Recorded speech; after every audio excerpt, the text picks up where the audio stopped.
मथुरा से पटक गए थे गोकुल। उस चोटिल मन को सर्वगुण निर्गुण जैसी अभौतिक परिकल्पना में कैसे लगाएं? हमारा एक मन और तुम्हारे ये 100 तर्कयुक्त विचार। हमारी मानो तो यहाँ से ले जाओ अपने ज्ञान की पोटली। इस पोटली को अब यहाँ किसी की जरूरत नहीं, इस पोटली की अब यहाँ किसी को जरूरत नहीं है। यहाँ अभी उत्तर जीविता का संकट मंडरा रहा है। मन जो ईश की आराधना में रमता, अब वियोग और अपमान के तूफान से पराजित होकर ईश की निंदा में रमा है। इस निंदक मन को तुम्हारे हवाले नहीं कर सकते भौरे। तुम भी तो कान्हा के ही मित्र ठहरे। मथुरा जाकर उस कान्हा से कहना जो कभी वृंदावन की गलियों में हमारे साथ खेला करता था कि हम उसे भूल चुके हैं, क्योंकि अब वह राजा है और हम प्रजा। कहना कि गोपियों ने प्रेम को गंभीरता से लेना बंद कर दिया है। अब वे मथुरा नरेश के दरबार में होने वाली राजनीति में रुचि रखने लगी हैं। ये भौरे कृष्ण से पूछना, प्रेम अगर सत्य है तो फिर राजतंत्र की सनक का रहस्य क्या है? और यदि ज्ञान सत्य है तो फिर ज्ञान का प्रभु सत्ता से संबंध क्या है? यदि कृष्ण समझते हैं कि हम फूल हैं और वे फूल का रस पीकर उड़ जाने वाले भौरे, तो वे हमारे मन के विषय में कुछ नहीं समझते। और यदि तुम समझते हो, तुम उद्धव हो और हम गोपियां, और तुम कान्हा के मित्र और हम कान्हा की प्रेमिकाएं, तो तुम ही मन के विषय में कुछ नहीं जानते।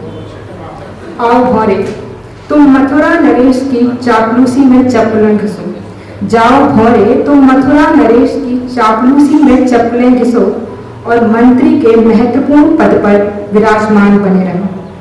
हम यहाँ उनकी गलत नीतियों के विरोध में अपने हृदय को चाकू की तरह पत्थर पर घिस घिस कर धारदार कर रहे हैं। मन एक है और हमारा एक मन उस काम में लग चुका है। इस कविता का शीर्षक है अकाल। जिसने अकाल देखा हो वह थोड़ा सा गेहूं हमेशा बचा कर रखता है, बेशक उस गेहूं में घुन लग गया है। अकाल देख चुका व्यक्ति उस गेहूं को फेंकता नहीं, वह अपना जरूरी समय घुन बीनने में लगाता है। वह अपना जरूरी समय घुन बीनने में लगाता है। वह इंतजार करता है खिलकर आई धूप का, उछल उछल कर बहते पानी का। वह धोता है गेहूं, सुखाता है, परेवा उड़ाता है, फटकता है, बीनता है, एक पीपा भरकर अपने घर के कोने में रखता है जिसमें अकाल लिखा हो। अकाल को देखना ऐसा ही होता है। अकाल हमेशा रहता है उसके भीतर। एक समय के बाद मन से सब उतरता जाता है, पर अकाल है कि नहीं उतरता। नहीं मिटती पेट से उसकी स्मृतियां। कलकत्ता की सड़कों पर भूख से मर चुके मनुष्यों की लाशें बिछी हैं। भूख से व्याकुल कैदी औरतें खा रही हैं अपने शिशुओं को। ईश्वर ने स्वर्ग से भेजा है अपनी संतानों के लिए अकाल। राजा ने भेंट किया है अपनी प्रिय प्रजा को अकाल। ऐसी क्रूर कल्पनाएं करती हैं पीछा अकाल देख चुकने के बाद। मगर जो अकाल के बाद आया है उसे आश्चर्य होता है। कोई घुन लगे गेहूं को भला खा सकता है क्या?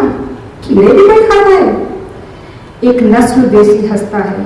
चीनी सांप खा जाते हैं, चीनी चमगादड़ खा जाते हैं, चीनी जानवरों के लिंग खा जाते हैं। अकाल में पैदा हुआ बच्चा सब खाता है। जंगल में बड़ा हुआ मनुष्य जानवरों की तरह बोलता है। रेगिस्तान में फंसा शुद्धतावादी अपनी पेशाब पीकर प्यास बुझाता है। अकाल देख चुका व्यक्ति थोड़ा सा गेहूं बचाकर अहिंसक परंपरा में अपना थोड़ा सा योगदान देता है। एक कविता है तिलिस्म। मैं आज तक ऐसे किसी बाप से नहीं मिली जो अपने बेटे को किसान बनाना चाहता हो। न मिली हूं ऐसी माँ से जो बेटे को भारत माता का सिपाही बनाकर जंग पर भेजने की ख्वाहिश रखती हो। मुझे ताज्जुब होता है जब कोई प्रसिद्ध मंची कवि वीर रस की कविता सुनाने के बाद चिल्लाकर कहता है, जय जवान जय किसान। और वहां बैठे श्रोताओं की आंखें ताली बजाते बजाते गर्व से भर जाती हैं। मैंने कभी उन गर्व से भरी आंखों में खून के आंसू नहीं देखे। मैंने कभी उन गर्व से भरी आंखों में पसीने के आंसू भी नहीं देखे।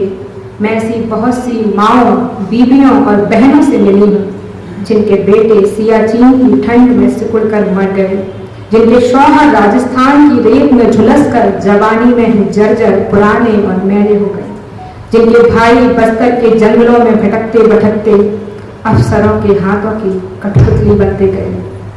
ये सब के सब किसी वजह के लिए नहीं, रोजगार के लिए भर्ती हुए थे फौज में। जैसे बाकी बचे हुए डॉक्टर, इंजीनियर, अध्यापक, चपरासी, सफाई कर्मी इत्यादि बन गए, वैसे ही ये फौजी बन गए थे।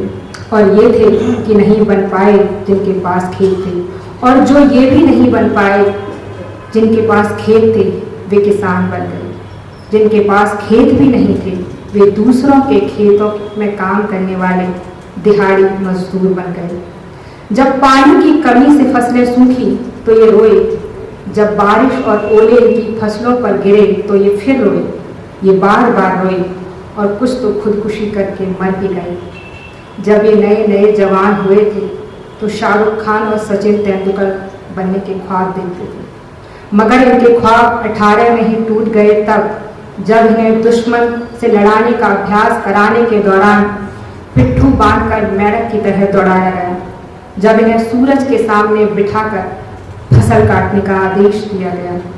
इन सैनिकों को नहीं मालूम कि कितने वीर रस के कवि इनको विषय बनाकर पड़ोसी मुल्क की जीभ खींचने का अरमान पाल रहे हैं।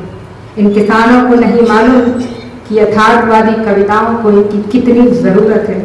ये अपने किस्मत को कोसते हैं, इन्हें लगता है इनकी जिंदगी में कुछ भी दिलचस्प नहीं।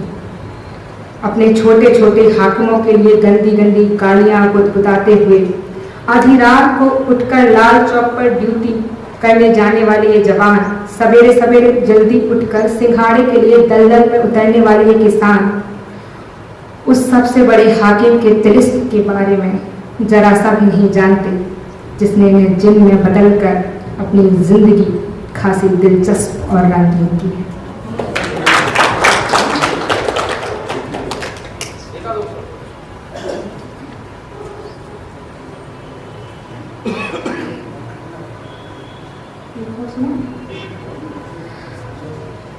कविता का शीर्षक है कुत्ता प्लेनेट। आज पहली बार गली में एक कुत्ते को मैंने बहुत प्यार से देखा, उसने भी मुझे उतनी ही प्यार से देखा। मेरा मन किया उसे सीने से लगा लूं, जगजीत सिंह का वह गाना ही सुना दूं, जब प्यार करे कोई तो देखे केवल मन। फिर लगा कोई बीमारी लग गई तू, आवारा कुत्ता है, न जाने कहाँ कहाँ जाता हो, किस किस के घर का जूठा जाटा खाता हो, न जाने कौन कौन से जानवरों की हड्डियाँ चबाता हो। फिर मन किया घर में पड़ी बासी रोटी ही खिला दूं, क्या पता कब का भूखा हो। मैं रोटी लाकर उसे खिलाने लगी। फिर मुझे खुद पर शर्म आने लगी, इतनी शर्म कि चुल्लू पर पानी में डूबकर आत्महत्या करने का मन करने लगा। थोड़ी देर में मुझे अपने घर में रहने वाले मनुष्यों पर शर्म आने लगी, और फिर थोड़ी देर में मुझे संसार भर के मनुष्यों पर शर्म आने लगी। खुद को सत्य कहकर आवारा कुत्तों के हिस्से का भोजन खुद दिखा रहे। तब तक कुत्ता रोटी खाकर चला गया। रात में खिलने वाले एक सफ़ेद फूल की खुशबू मेरे नथनों में घुसने लगी, चांद नीचे गिरने लगा। मैं वापस आ गई। मैंने कुत्ते के डर से दरवाज़ा अंदर से लॉक कर दिया और टीवी का रिमोट दबा दिया। जल्दबाजी में टीवी पर जो चैनल खुला उसका नाम एनिमल प्लेनेट था, पर मुझे एनिमल की जगह कुत्ता प्लेनेट दिख रहा था, पर मुझे एनिमल की जगह कुत्ता लिखा दिख रहा था। शुक्रिया।